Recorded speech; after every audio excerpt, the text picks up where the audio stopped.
Il a 30 ans, il est d'origine sénégalaise et il est l'un des meilleurs hackers au monde. Bonsoir Clément Domingo. Bonsoir Lydia. Alias Sax, c'est votre pseudo, hein? C'est ça.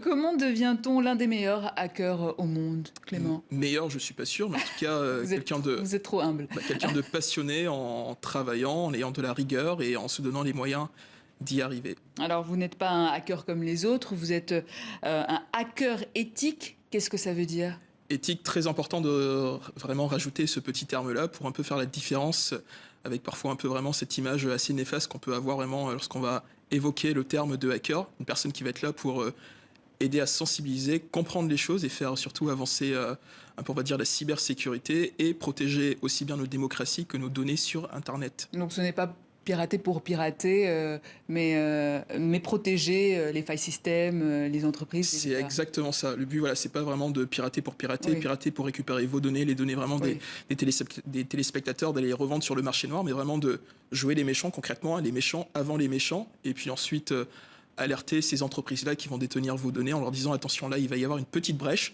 Si vous ne faites rien, demain, certaines personnes, elles, beaucoup plus malveillantes, pourront user ça à des fins malveillantes. C'est ce qu'on appelle le bug bounty.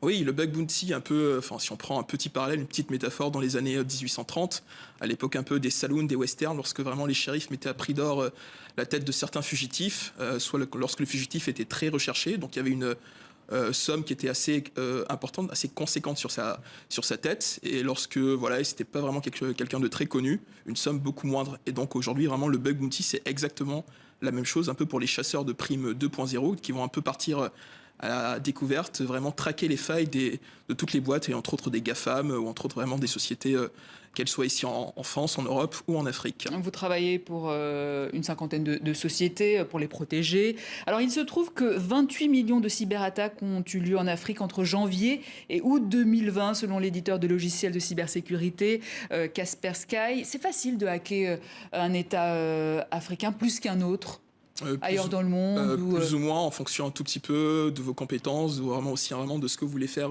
derrière. Et peut-être juste pour revenir aussi sur ce chiffre de 28 millions, je pense Oui. que c'est un chiffre qui est quand même bien en deçà de la réalité. Et on va peut-être le voir. Quel est votre chiffre alors? Je pense qu'on peut facilement multiplier ça par un petit coefficient de 1, de 2, voire 2,5. Ah oui, quand même. Quand même.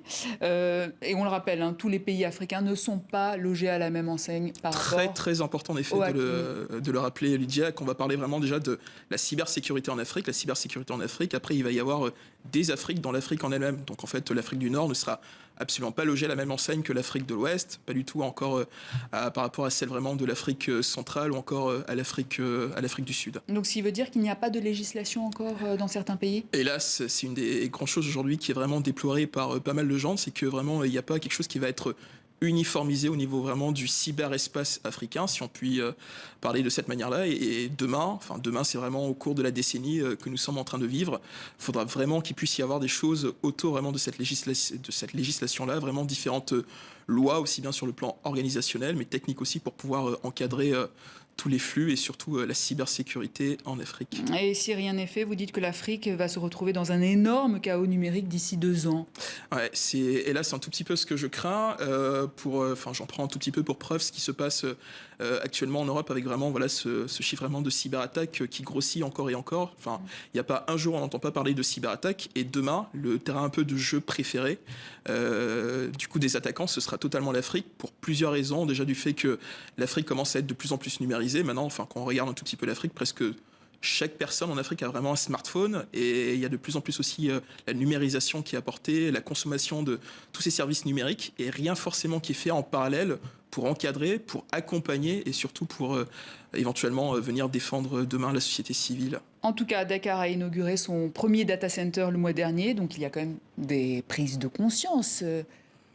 Prise de conscience Au niveau des États. Je pense que ça partait vraiment d'une très bonne idée, mais après si on parle un tout petit peu de souveraineté numérique, oui, par rapport un peu à la manière dont ça a été fait, je pense qu'il y avait d'autres manières d'apporter vraiment, faire un peu, on va dire, des data centers qui soient un peu plus dans cette notion-là de souveraineté numérique. Pourquoi vous parlez de souveraineté dans ce cas? Parce qu'entre autres, aujourd'hui, c'est un tout petit peu infogéré par une société voilà, qui a quand même en fait une grosse mainmise sur la donnée et sur la mainmise en fait des données et des citoyens, du gouvernement. Donc ça peut Une société étrangère, chinoise en l'occurrence. Voilà, c'est ça. Donc ça peut un tout petit peu, on va dire, demain poser un tout petit peu question.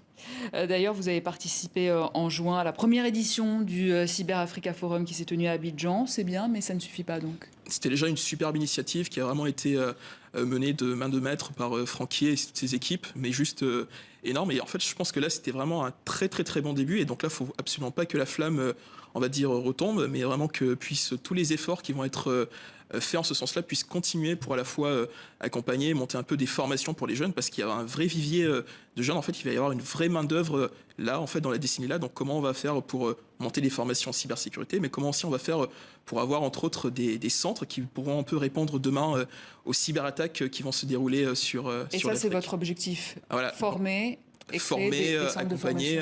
Et d'ailleurs, j'en prends un peu pour exemple. Du coup, il y a 2 semaines de ça, il y a une entreprise en Afrique qui s'est fait attaquer, donc totalement aux abois, donc qui nous ont contactés sur Internet. Et donc, on a pu un peu leur apporter notre expertise, entre autres avec 2 autres amis, Sanson et Youssef, et vraiment aider cette entreprise-là à se relever et donc de ne pas du tout perdre tout son business. Et donc, demain, il va clairement et concrètement falloir des centres, ce qu'on appelle un peu des CERT et des CICERT, en fait vraiment des consortiums de personnes techniques à la fois, mais qui vont pouvoir répondre lorsqu'il va y avoir une cyberattaque. C'est lorsque, pour prendre l'exemple peut-être un peu plus simple pour expliquer, c'est comme si vous avez un incendie dans un immeuble, vous faites appel aux pompiers, donc les pompiers vont déjà venir éteindre le feu, s'assurer qu'il n'y a pas éventuellement d'autres petits brasiers qui pourraient reprendre un peu sous l'effet du vent et autres. Une fois qu'ils ont fait ça, et ensuite sécuriser la structure, mais surtout derrière, éviter que cet incendie-là puisse revenir. Donc c'est exactement pareil en cybersécurité. Il nous reste 1 minute, Clément.